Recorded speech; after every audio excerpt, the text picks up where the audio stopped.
Hey there, Mr. Redder here. Welcome back to another episode of Reddit Podcast Stories, where today, my boyfriend's mom is demanding I pay rent to her for staying over a few nights a week. So I, 19 female, and my boyfriend, 20 male, live separately. I have a place of my own that I rent, but my boyfriend lives with his mom still because she's pretty sick and has no one else to care for her. I stay over there pretty often, maybe 2 to 3 nights a week, because my boyfriend works night shifts and his mom still needs someone to look after her. So I'm more than happy to stay over and do whatever needs to be done. However, now she's asking me to pay $350 a month for staying around so often. This honestly baffles me because I literally only stay there overnight a few times a week. I barely use her food, I have the odd shower, but that's it. I certainly don't use $350 worth of her stuff a month. This is on top of the $350 that my boyfriend pays her, which is fair enough because he lives there full time. Why should I pay rent on her house when I already have a place of my own that's quite expensive? I told her no, that's not fair, but now she's angry with me. My boyfriend is on my side, but I can't help but feel like I could be the jerk. 3 nights a week is almost half of the week, to be honest. It sounds like you should just stay at your own place from now on, not the jerk. This woman should be paying you, if anything. Stop going there without your boyfriend present. Stay over less frequently, even when he is there, not the jerk. My wife was seen holding hands with another man. My wife, 36 female, and I, 40 male, have been together for 5 years and we got married last year. We definitely have our ups and downs, but we're generally pretty happy. On Friday, she went out with people from her work for Christmas drinks and arrived home around midnight, absolutely hammered. She just said that she'd had a good time and went straight to bed. Yesterday, I got a message on her Instagram from an anonymous account claiming to be one of her colleagues, saying she'd been flirting all night with one of the guys from the office, who's 44 male, and they had left together at about 9 to walk to the train station. The colleague had a couple more drinks, then went to the station herself, and says that she saw my wife walking hand in hand with this guy through the station at about 10:45. They didn't see her. Last night, I showed her the messages and I asked her for an explanation. She claims she was so drunk she doesn't remember anything that happened after 8. I asked if she went somewhere with the guy after they left the group, and she checked the location history on her phone, which confirmed they had gone to a bar near the station for about an hour. They arrived at the station at 10:40. She gave me her phone and insisted I check it, and there were no suspicious messages or anything. As far as I could tell, she doesn't have the guy's number in her phone, and they're not following each other on Instagram or friends on Facebook. I asked if she was flirting with him, and she admitted that she was talking mostly to him all night, but that's just because he's the only person in her office she has anything in common with, and that they are just friends and it wasn't flirting. She mentioned this guy to me before, and she said how much they have in common. I asked if they were holding hands, and she said she doesn't remember, but she doesn't think so. She claims to know who sent me the messages and says it's a woman in the office who hates her, although she doesn't know why. Today she's been in a terrible mood and we've not really spoken, so that's where we are. I'm not sure what to do. Is this a big red flag like it seems to be? Update. Sam came home from work on Monday and casually said that she had spoken with a guy, Tom, and he had confirmed that they hadn't held hands, they had just been walking arm in arm because she was drunk and wearing heels. I asked why her colleague, Helen, would make an Instagram account, track me down, and message me saying they held hands if it wasn't true. She said Helen is basically in love with Tom and made a pass at him just after his divorce, but he rejected her. I asked why Helen would feel threatened by her. She said because her and Tom are friends and Helen's a crazy, jealous jerk, as evidenced by the Instagram message. I asked why she went for a drink with just her and Tom. She said that according to Tom, they walked past this bar with an amazing live band playing, so they stopped in for a drink. Her only regret was doing too many shots too early and getting drunk. The next day, she went shopping after work and came home with a new dress. I asked her what the occasion was, and she said her work Christmas party. Last week was just drinks with people from her office. The company Christmas party is on Friday. Apparently, she had mentioned this. I hardly slept that night. The next day, I decided to reply to the Instagram message to get some more info. I asked, "Do you think anything's going on with them?" Helen, I assume, quickly replied with a long message saying that they flirt at work and everyone's noticed. Apparently, Sam was going to be let go, but Tom put in a good word, so she kept her job. Tom protects her in the office and will constantly defend her. She also said that Sam complains about me to the whole office and it's clear we don't have a happy marriage. I asked if she was going to the Christmas party and she said she was. She said she'd update me if anything happened. Sam finished work early on Friday, so she had time to get ready. She looked amazing, and I really didn't want her to go, but I felt like I couldn't say anything. I got an Instagram message at about midnight saying that Sam and Tom hadn't interacted at the party, but that people from the office had decided to leave and go to a different bar. They all left just before 11 and were at the new bar by 10 past. Sam and Tom turned up just before midnight. Sam arrived home at about 2 a.m., not quite as drunk as last time, and went straight to sleep. I pretended to be fast asleep. I looked at the location history on her phone. After leaving the venue, she had taken a 3-mile detour to a residential street, stayed for half an hour, then gone to the bar. I sent the address to Helen. She didn't reply until the next morning when she said that was Tom's house. When Sam woke up, I just asked her straight up if she cheated on me with Tom last night. She angrily denied it. I told her that I knew she'd been to Tom's house. She accused me of spying on her, called me controlling, said she was going to stay with her sister. I demanded an explanation, and she said she went to his house so they could smoke before heading to the bar. Then she stormed out. She wouldn't reply to my messages or answer my calls all day Sunday. I called her sister, who said she hadn't seen her, but she texted me later that she had spoken to Sam and she was okay. Sam came home yesterday morning. I asked where she had been, and she just told me she couldn't do this anymore and wants a divorce. She went to start packing some clothes while I tried to get her to talk to me. I asked if she was leaving me for Tom. She once again denied anything inappropriate had happened between them, but said my jealousy was the final straw. It's clear I don't trust her. I'm controlling. I take her for granted. She's deeply unhappy, has been for a while. So she's gone.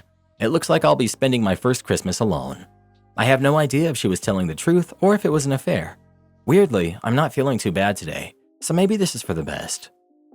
Final update. Once she was gone, Sam blocked me on all of her social media and refused to return my messages or answer my calls. I ended up traveling to the other side of the country to spend Christmas with my parents. On Christmas Eve, Sam came home and took more of her stuff. I watched her on our security cameras. I tried phoning her, but she ignored my calls. Christmas wasn't great, and my parents were both shocked and in denial about what had happened. They had no idea we were having issues and insisted Sam would come to her senses and come home. Eventually, I just said that she had met someone else. I returned home on the 27th. I've been getting sporadic updates from Sam's sister, just letting me know she's alright, but without any details. Before all this happened, we had made plans to spend New Year's Eve at Sam's favorite bar in the city. I went on my own, but she didn't show up. On Tuesday night, I received an Instagram message from Helen saying that Sam and Tom had arrived at work together in Tom's car. I didn't bother replying. On Wednesday night, she sent another message saying Sam was poisoning the office against her and that Tom was pushing upper management to transfer her to another office or get rid of her. She begged me to do something. I texted Sam and said we needed to talk, but she didn't reply. So the next day, I called her work switchboard, gave a fake name, and got put through. I could tell she wasn't happy to hear my voice, but she agreed to meet up after work at a local pub and talk. I got there early, and she arrived 25 minutes late. She apologized for ignoring my calls and said she still cares about me and wants to end things on good terms. I said, just tell me the truth. She promised that she wasn't having an affair with Tom and that they were just friends. She admitted that they talk a lot in the office, but insisted it wasn't an emotional affair. She understands why I was suspicious after the Instagram message, but said I should have accepted her denial and trusted her. She has a lot of male friends, but she felt like she couldn't hang out with them because I'd get jealous. I pointed out that I've never told her not to hang out with anyone, but she said I'd be in a mood whenever she'd hang out with a guy friend. She feels like we only got married to try to fix a relationship that was already broken. Our conversations have devolved into small talk and we've drifted apart. I said I'd heard that she and Tom arrived at work together. Sam said she went to Tom's after I accused her of cheating and knew it was over between us. They spent the weekend together and agreed that they'd make a better couple than we did. She needed me to know that nothing happened between them until after she had told me she wanted a divorce.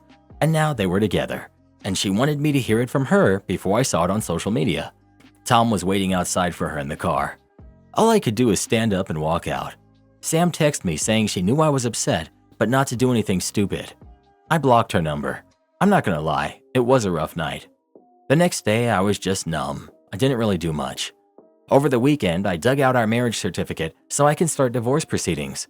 I have no idea what to say to Helen, so I haven't replied. I think the plan now is to try and find a new job closer to my hometown. I moved across the country to be with Sam, and I've never really felt settled here. I also don't want to run into her and Tom around town. Luckily, we rent. Am I the jerk for not offering to pay for my husband and his kids, leading him to spend all of his savings? For a while now, my husband, John, has been getting more and more angry over little things and generally moody and distant. I had finally had enough and approached him about separation. This conversation led to a big blowout and him revealing the state of his finances. My husband and I have always kept our finances separate. Also, although we call each other husband and wife and had a wedding, we're not actually legally married. This was primarily for inheritance purposes because we each have older kids from previous relationships. Anyway, John revealed that he had basically no savings left, that all the money he had saved for retirement and for his kids' schooling was gone. Furthermore, he said it was all my fault since he used all of his savings up to try and keep up with my lifestyle. There was never anything crazy in terms of bills or anything like that, and we always split it all equally. The house we live in, I own outright as well, so there wasn't a mortgage payment. However, I've always liked to travel a lot on fairly extravagant vacations. I would invite John or John and his kids to join on trips, but never made them feel like they had to come. That said, he was expected to pay for himself and for his kids. Except for recently, he accepted every invitation. I would also give my kids things he considered extravagant, but I considered normal. So he felt like he had to give similar things to his own kids. John said with all the spending to keep up, his savings dwindled very fast. I expressed that I couldn't understand how or why he would spend all he had when he knew he couldn't afford it. He said it was like keeping up with the Joneses, only worse because it was at home, so he couldn't block it out. John thinks since I knew his job, I should have had a basic understanding of his finances and realized this wasn't a lifestyle he could maintain. That the kind thing would have been to offer to pay for the trips and other things instead of dangle them in front of him and his kids' faces. Looking back, I probably could have realized that this spending didn't make sense for his salary, but I wasn't thinking about it. I don't think it was my responsibility to keep his finances in mind here. We had agreed from the beginning to keep our finances separate, so to me, that means paying for things separately. Also, we do not live in a state with common law marriage. Update. Last week, things settled down, so we met up to have a more detailed discussion about the state of his finances. A few more things were revealed. I found out that he had lost his job earlier this year and didn't tell me. He got a new job in October, but he went over 4 months without one while pretending he still had one. During that time, he only got a small amount of money from unemployment, so he started putting everything on his credit cards. His new job doesn't pay as much as his old one did, so he hasn't been able to pay more than the minimum towards his debts, which are now substantial. I feel like if he had just brought up all of these issues earlier, this could have been avoided, or we could have worked something out. Now I really just feel like I can't trust him. I can't trust him with money, and I can't trust him not to hide things from me. I just can't see going back and trying to make things work with him at this point. Since he doesn't have a place to take all their things, I've agreed to store their stuff in my garage until he gets more settled, which means I won't be able to make as clean of a break as I would like to right now, but for the most part, it's over. His ego got in the way of real communication. Lying about a job for 4 months isn't something one can come back from. 4 months of lies, spending on credit cards, and started nitpicking about dishes and little things. OP would be wise to end it. Am I the jerk for marrying my sister's ex? I'm 27 female, and my sister, 29 female, we've been fighting recently for something that I thought got resolved a long time ago. I've debated posting this for like a week now, but figured someone not directly involved would be good to hear from. A couple of months ago, I married my husband, Greg, who's 29, after being together for 4 years. We met each other working at the same office, and I developed a huge crush on him. I was pretty sure that he was into me too, so I decided to bring it up to my sister, Alicia. Alicia and Greg had dated back when they were in middle school, and because it had been so long and they were so young, I didn't think there would be an issue, but I still wanted to check. I didn't want to accidentally start dating some long-lost love of her life or something, so I thought I would clear the air by asking. She seemed a bit surprised because I don't think she was expecting to hear about her middle school ex-boyfriend randomly so many years later. But after we talked about it, she said that she didn't really care. So I thought, cool, I have the go-ahead. I thanked her and moved on with things, and a little while later, me and Greg got together. It's never seemed to be an issue before recently. We hit all the milestones, and she seemed to be happy for us. When he met my family again, they were a bit surprised, but things were fine. My sister was even one of my bridesmaids and seemed happy for me the entire time, like I haven't really thought of them dating in forever because it no longer seems relevant. I mean, she has a husband at this point, so it doesn't seem like a middle school boyfriend would mean anything to her now. We were with my family this Christmas and things were going just fine, as they usually are, until my sister started handing out the presents she had gotten. Now, we don't get each other presents every year, and people in my family typically aren't buying special presents for people they're not close to. But during my wedding planning, she said she wanted to get me something special for my first Christmas as a married woman, so it took me off guard. I looked sort of confused for a second, but I didn't want to be a jerk on Christmas, so I just smiled and watched everyone open their gifts. Lots of circumstances could cause someone to not be able to get a gift, so it was fine. But after she finished handing things out, she looked at me and said I wasn't getting anything because I had taken enough. I asked her what she meant because what? And she said I didn't have to be so weird to plot to take Greg from her. I'll admit, I had a crush on him when I was younger, but I didn't plan my life around dating him one day. I grabbed her and pulled her into the other room, and we started yelling at each other. I definitely said some mean things, because if she had an issue, why wouldn't she have brought it up when I talked to her before? We both wound up leaving my parents' house early, and her husband seemed super upset. My mom texted that she was disappointed we fought during Christmas, which yeah, I get that, but it's not like I did it intentionally. She's telling whatever family members will listen about how I stole her boyfriend, and so they're mad at me. And I don't feel like I could be the jerk, but I also can't tell. Greg's super upset because she's been trying to message him about this, and he doesn't get why this is such an issue. I've tried to speak with her a couple of times, and I brought up how I asked her already for permission, but she says that I took her off guard. So, am I the jerk? Update. A lot of you were correct about the marriage issues between my sister and her husband. The other night, my mom invited me over to talk about what was happening. First, she apologized for telling me she was disappointed. Her and my dad were just upset that there was drama on Christmas. I apologized for picking the fight during the gift exchange because I know I definitely could have waited until later. Her and my sister have been talking a lot the past couple of days. I have yet to talk to her in person. Alicia told my mom that her husband, Chris, had told Alicia that I had been flirting with him and tried to hook up with him. I would never do that, so this was a pretty big shock to hear. He had never been weird to me, so I had always been cordial, but I am in no way attracted to him. She had told my mom a couple of months back that Chris was interested in another woman, but never said who. They had been going to couples counseling to help, and Alicia told my mom it had been helping. We're not sure what caused her to snap at Christmas specifically, since beforehand she told my mom things were getting better. My mom had called her the night after we fought, and that's when my sister told her that I was the person Chris had been talking about.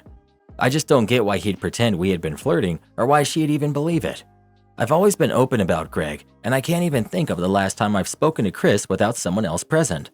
I guess he wanted to avoid responsibility or something, but he didn't have to make that my issue. But the stealing comment she made towards me was because I guess she saw it as once as a coincidence, two as a pattern, and thought I was some evil jerk who wanted every guy she had. When my mom called me over, she didn't think I was doing anything with Chris, but she still asked to make sure, which really hurt me to be honest. It's not like I can prove I'm not doing something, but she believes me at least. Since we've talked, she's been doing damage control on all my relatives who my sister was telling I was stealing her husband. This whole thing would have been easier if she had just talked to me about it. My mom said she would try to talk to Alicia some more to convince her I'm not trying to steal her husband. Greg's upset. He's upset at my whole family pretty much, but mostly Alicia and Chris. She texted Greg yesterday, "OP only loves you because you were mine." He blocked her after that. I don't know. I was hoping the reasoning would have been something else. I'm not sure what to do. I don't know if my relationship with her can come back from this, and I refuse to be anywhere near Chris. My boyfriend of 9 years won't marry me. I, 38 female, have been in a long-term, loving relationship with Aaron, 37 male, since 2016. We've been living together since 2017, raised 3 cats, and even own a car together. The trouble started last weekend when we had dinner with my mom and stepdad. It started out as a really good dinner. Everybody was laughing and having a good time. The subject of buying a house was brought up, and both my mom and stepdad announced that they wanted to help us out with a down payment. My stepdad said nonchalantly that it would be a nice wedding gift. I noticed Aaron's demeanor change immediately. His face grew pale and he started sweating. I knew the subject of marriage to Aaron is a really sticky subject because his previous girlfriend before me pressured him to get married, and that's why they inevitably split. We never talked about it because it was such a touchy subject. Plus, our lives have been great, and after all, it is just a piece of paper, so I didn't want to trigger him. The rest of the night was pretty calm, but Aaron was quiet. When we got home, he went straight to bed. I thought that was pretty odd because I assumed my stepdad was just kidding. He had made some comments to me over the years concerning the subject, but I told him not to mention it in front of Aaron because of his past. Yesterday, I went to my parents' house and confronted my stepdad about the comment. He said that he wanted to make sure I wasn't being taken advantage of, and being married would help out a lot more with a first-time homebuyer loan. He said he wanted to make sure that if anything were to happen between Aaron and myself, that I would hold more ground with the house versus not being married. I'm not going to lie, it made a lot of sense until he said that I'm wasting my time with a man who wanted the wife experience but only gave boyfriend benefits to me. This really upset me, and even my mom scolded him on my way out. When I got home last night, I talked to Aaron and we had an emotional fight. It was the biggest fight we ever had. I explained my side to him and asked him what would happen if we broke up. I asked him if he would sell the house and split the money down the middle, which set him off even more. He accused me of speaking with his ex, Angie, who's 33, and said that she put me up to this. I said that these are important things to discuss, and if we were going to spend the rest of our lives together anyway, then what's a piece of paper? Plus, my health benefits aren't the best, so it would be beneficial in other ways besides the homebuyer's loan. This enraged him even more, and he started yelling so much that his lip ring fell out. He said that history is repeating itself and that he can't believe he's going to lose me the same way he lost Angie. They were together for 4.5 years before she started pressuring him. I said that their relationship was nothing like ours, because back then his credit was bad, so they couldn't afford as much as we can now. We talked until the early hours of the morning, and he said that my stepfather should have never offered it if it came with that manipulative stipulation, and that he wouldn't accept it and marriage would never be on the table. The topic of breaking up came up, and he said right now it's not financially wise to break up because we already have so many investments together and we can't afford to live on our own individually. We currently share a 2-bedroom apartment, split evenly. I'm at a loss. I really feel like I wasted 9 years of my life with this man. I don't know what to do or how to feel. He said that I should stay at my parents' until he calms down. It wasn't an issue until this last week. He can't believe his commitment issues will cause another long-term partner to leave him? He's meeting the consequences of his own actions and then screaming at you so hard his lip ring falls out and sending you away from your home you equally pay into. This is who you want to spend your life with? Your relationship is weak if after 9 years you can't discuss touchy subjects. Team stepdad. And he wants to stay with you for financial and housing reasons. Again, team stepdad. Seems pretty dumb of your stepdad to be scolded when he sees this for what it is. He can leave if he's so upset. He straight up told you the only reason he doesn't want to break up is because he needs your money. He can't afford to live without you. You, on the other hand, will be gifted a down payment, so it sounds like you can actually afford to live without him and might even be better off as you will be a homeowner. The issues he has for getting dumped because he wouldn't commit a decade ago is BS. He had a decade to get therapy for this issue and he didn't. He uses it as a weapon to stop you instead. Am I the jerk for refusing to speak with mother-in-law and canceling our wedding? I, 35 female, and fiancé, male 30, are considering canceling our wedding and eloping instead because of mother-in-law. Mother-in-law has never tried to have a positive relationship with me. She makes sure I'm not included in conversations, belittles my achievements, and talks down to me. Things escalated when I was planning fiancé's 30th birthday. Mother-in-law fought me on every detail and accused me of not knowing my fiancé at all. I planned a golf weekend away for him and his family. He loves golf. Fiancé confronted mother-in-law and asked why she didn't like me. She admitted she doesn't like me. Doesn't like my partner driving me to his family events. Didn't like that it took me a month to find employment when I moved to a different town to be with fiancé. Fiancé receives calls and texts from mother-in-law daily. If he doesn't respond, she blames me. Fiancé told her if she doesn't stop this behavior towards me, he will no longer speak with her. I agreed to meet with her to smooth things over and to try to move forward. Mother-in-law never took me up on it, but things seemed okay for a time. Fast forward to fiancé's brother's wedding. Wedding day arrives and we were to be at the venue at 4 p.m. 5 minutes to 2 p.m., fiancé receives call from mother-in-law saying the family photo shoot is in 5 minutes. We hadn't been told of a family photo shoot. Mother-in-law demands we arrive at 2 for it. We frantically get ready and arrive at the house where the wedding was. There was never a photo shoot planned. Mother-in-law comes out in her PJs and tries to hand me suit shirts to iron. I refused. Mother-in-law snaps at me, asking where my son is. He was never coming. He's at the hotel. Mother-in-law continues stating everyone thought he would be there. I respond he was never coming and we RSVP'd, just us. She has been told multiple times that he wasn't coming. The ceremony is over, and I started to have guests come up to me asking where my son is. I don't even know these people's names. I tell them he's at the hotel. Looks of disgust are thrown at me. My new friends stopped talking to me. I realized these people were being told my son was at the hotel, but not telling them how old he is. He's a teenager. The wedding was a place of ridicule and disgust on me. Christmas Day at mother-in-law's house, her family scurry away from me on arrival, refusing to hug or greet me. One man, whom I had met once 2 years ago, aggressively accused me of leaving my son alone on Christmas Day. Son was at father's place this year. The rumor has continued, and now not only does my mother-in-law hate me, so does her family. I made up an excuse to announce the fact my son was a teenager whom just finished his first year in high school at the top of his class. Everyone's jaws dropped. None of them knew he was a teenager. Mother-in-law hurried out of the room. Now fiancé wants to cancel the wedding and elope because of mother-in-law.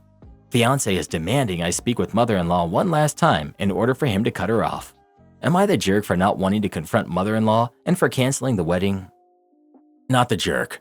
But is this what you want? Since your fiancé backs you, why can't you have a wedding, if that's what you two want, and just not invite his mom and other people? You two still deserve to be celebrated, and I sure wouldn't give up a day I wanted because of her. She hates you. Your partner needs to get a handle on this. Either he lays down the law and cuts them out, or I suggest breaking up. My partner and I went to counseling over this, and you're either a team or you're not. Even if he maintained a relationship and they kept talking about you like this, he'd be letting you down.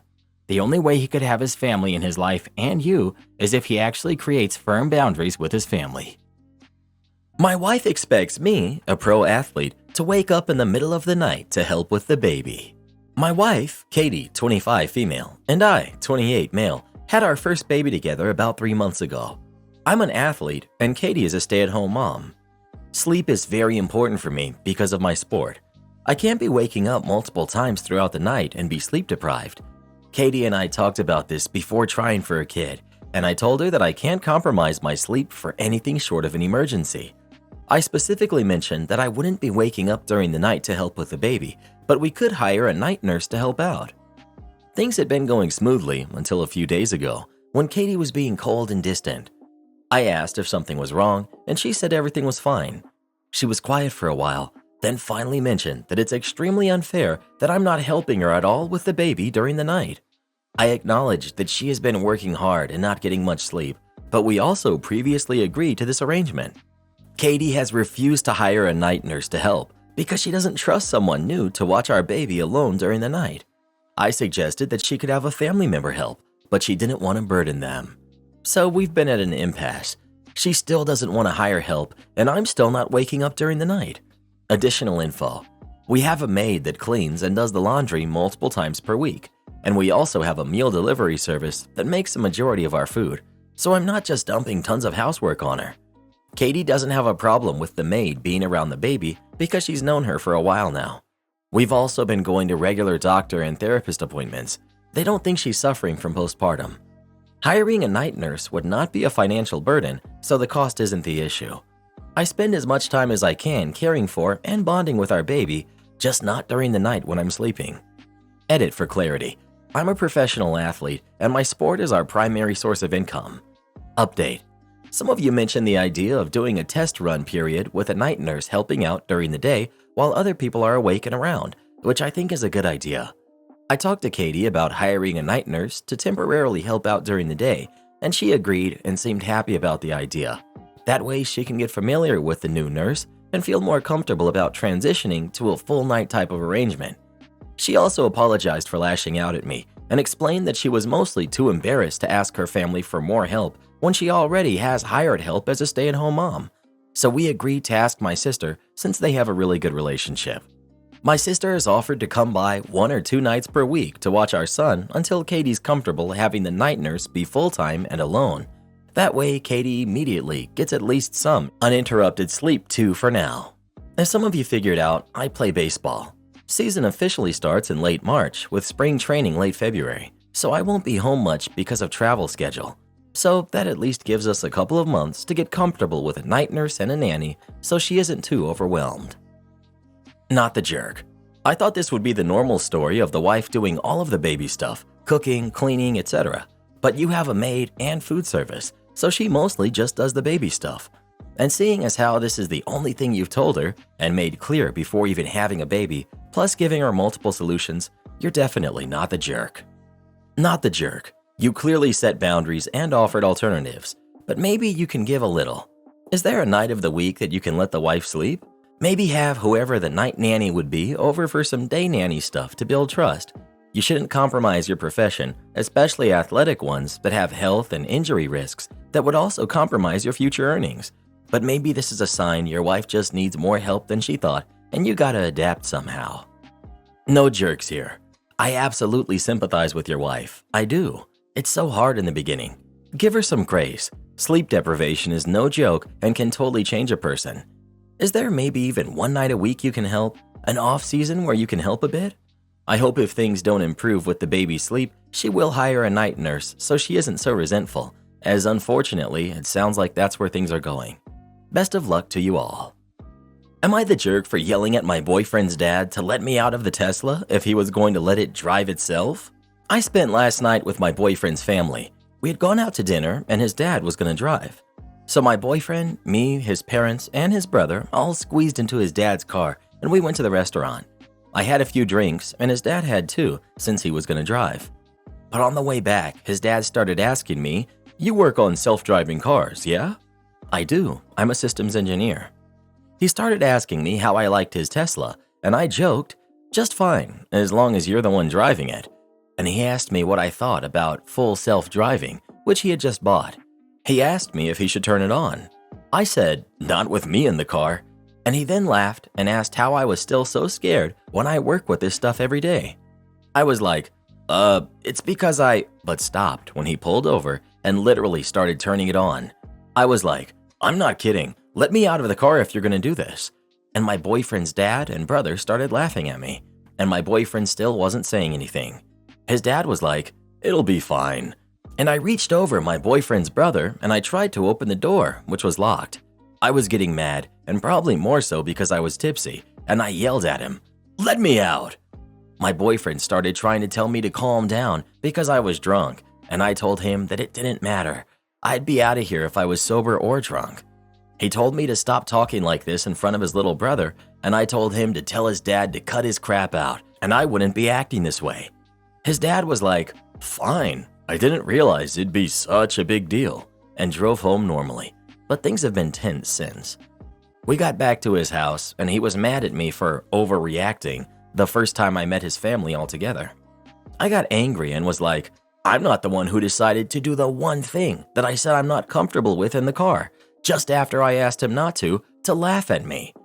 He said that his dad used the car a lot and it was fine. And I asked him, since we're both rock climbers, would he ever get on a route with his equipment that doesn't work? What if someone says they do it all the time and it's fine? He was like, "Absolutely not, but that's different." And I was like, "It's literally not. Just like we don't know any climbers who would do that, nobody in my field that I know would stay in that car." He got mad and told me to go to sleep. I was drunk. But honestly, today I woke up sober and I stand by what I did. Like, I wasn't comfortable with what was happening, and my boyfriend's family all laughed and started trying to do the one thing I said no to. Like, whatever that thing is, it's messed up. Am I the jerk for yelling at my boyfriend's dad to let me out of the car? Not the jerk. When someone tells me to let them out of my car, I don't hesitate. If it makes you that uncomfortable, then he should have just waited until you weren't in the car. Honestly, I don't have anything to do with anybody who thinks it's funny to scare me. Making people uncomfortable doesn't take a lot of skill. Not the jerk. Do this next. Tap here on your screen to come see our new podcast playlist, where you'll find thousands of hours of the best stories you've ever heard. Or tap the one on the right. That episode is specifically just for you, based on other videos you've enjoyed the most.